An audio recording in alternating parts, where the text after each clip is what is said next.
إنا لله وإنا إليه راجعون. إن القلب ليحزن وإن العين لتدمع، ولا نقول إلا ما يرضي ربنا، وإنا على فراقك لمحزونون.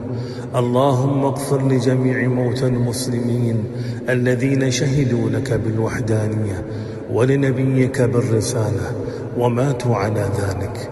اللهم اغفر له وارحمه وعافه واعف عنه وأكرم نزله ووسع مدخله، واغسله بالماء والثلج والبرد، ونقه من الذنوب والخطايا كما ينقى الثوب الأبيض من الدنس. وارحمنا اللهم برحمتك إذا صرنا إلى ما صاروا إليه.